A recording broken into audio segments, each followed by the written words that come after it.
Olá a todos e a todas. Eu gostaria, nessa breve explicação, passar um conceito para vocês muito interessante na biologia molecular, na genética, sobre como um retrovírus abalou o dogma central da biologia molecular. Bom, meu nome é Geraldo Aleixo Passos, eu sou professor de Genética e Biologia Molecular da Faculdade de Odontologia de Ribeirão Preto, aqui no campus da USP, em Ribeirão Preto.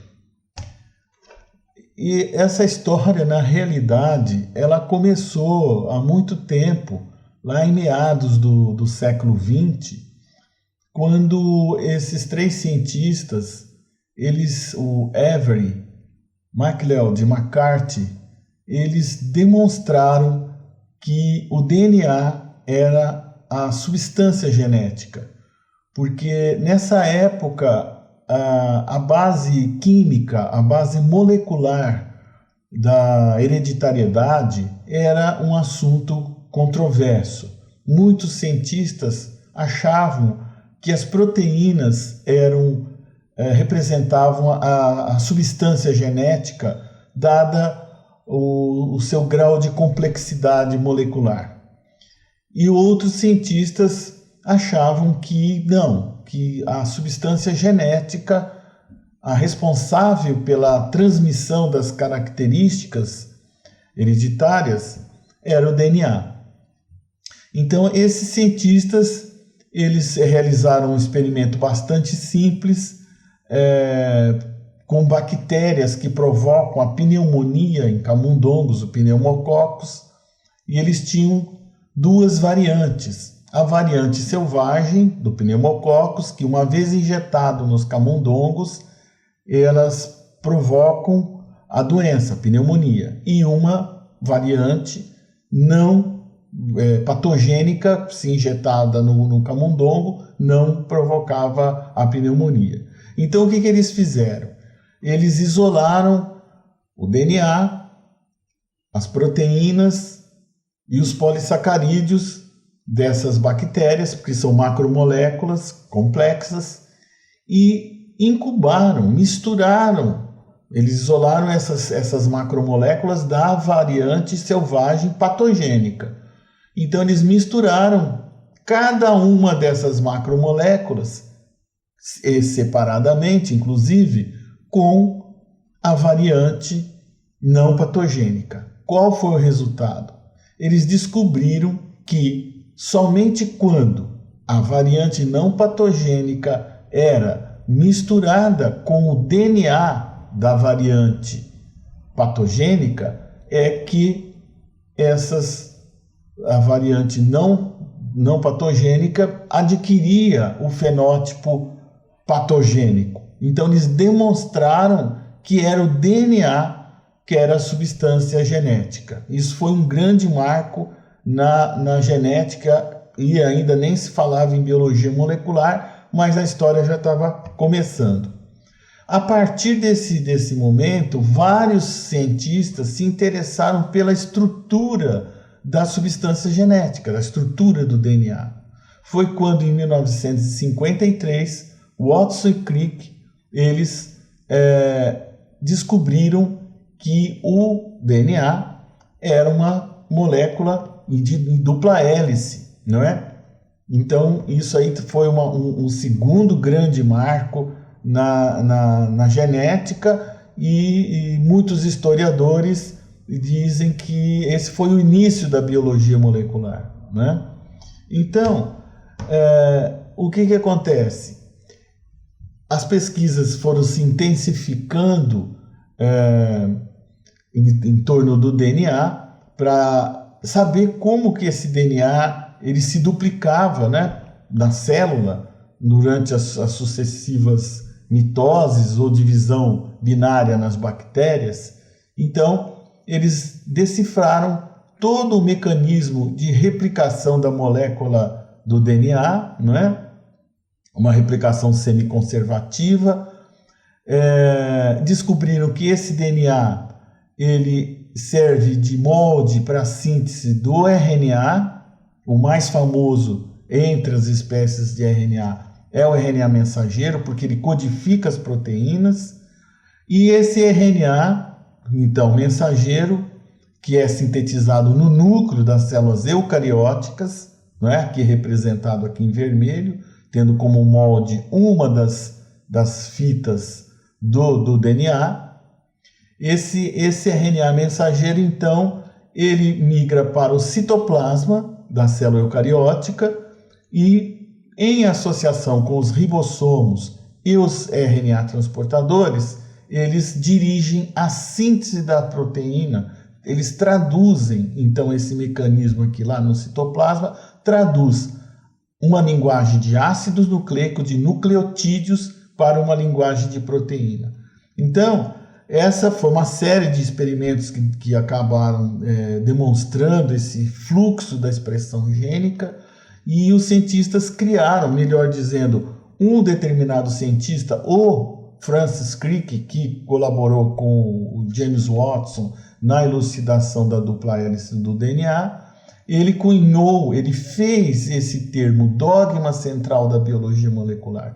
É um pouco estranho para nós falarmos em dogma e no âmbito da ciência, porque a ciência é uma atividade humana essencialmente não dogmática. Nós não podemos simplesmente acreditar num determinado fato sem uma investigação das evidências, não é? Então, o conhecimento, inclusive, ele pode flutuar um pouco. Nós temos conhecimentos sólidos, bem estabelecidos, mas esse conhecimento, os cientistas deixam assim portas abertas para que ele seja melhorado ou até mesmo refutado. Mas esse cientista, ele fez esse termo, dogma central da biologia molecular, que diz que o DNA se replica, ele serve de molde para a síntese dele mesmo, mas ele também se expressa em termos de RNA mensageiro no caso, e esse RNA mensageiro ele codifica as proteínas. Então, o dogma central da biologia molecular é DNA, RNA e proteína. Entretanto, os cientistas dessa época já sabiam da existência de um vírus que provoca tumores em aves, chamado vírus do sarcoma de Roux, não é? Que é um vírus curioso, porque no seu interior, lá no núcleo capsídeo, ele tem RNA, uma molécula de RNA genético, ao invés de DNA. Tudo bem, isso é uma característica até que comum. Vários vírus têm RNA como material genético. Mas esse vírus do sarcoma de Roux, uma vez estudado por esses três cientistas, Renato Dubecco, Howard Temmin e David Baltimore, eles descobriram lá já agora, mais na segunda metade do século XX, lá nos anos 1970, eles descobriram que lá no núcleo capsídeo desse retrovírus, além do RNA genético, RNA viral, existe uma enzima muito curiosa, que ela acabou impactando esse dogma da biologia molecular criado lá pelo Francis Crick. O que faz essa enzima? Olha, veja bem aqui no ciclo de replicação do retrovírus, ele encosta na célula hospedeira, porque ele é um parasita obrigatório, como todos os vírus, e libera o seu núcleo capsídeo. E o RNA viral dentro da célula hospedeira, ele é copiado numa molécula de DNA. E esse é o DNA do provírus.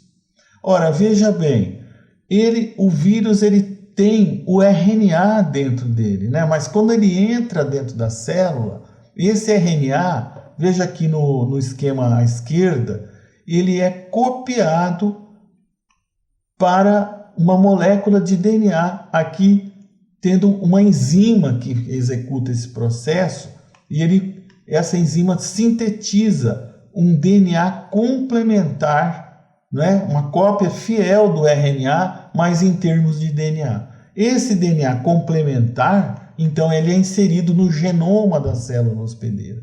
Se nós formos prestar atenção, o que está acontecendo? Está ocorrendo uma inversão do fluxo da expressão gênica, né? Porque agora da molécula do RNA houve uma cópia em DNA, que foi um fato novo na biologia molecular. Aqui está a estrutura de um retrovírus, uma estrutura geral de um retrovírus, mostrando lá, aqui em vermelho, a molécula do RNA viral, o RNA genético, e aqui a presença de uma enzima chamada transcriptase reversa, aqui no inglês reverse transcriptase e no português transcriptase reversa.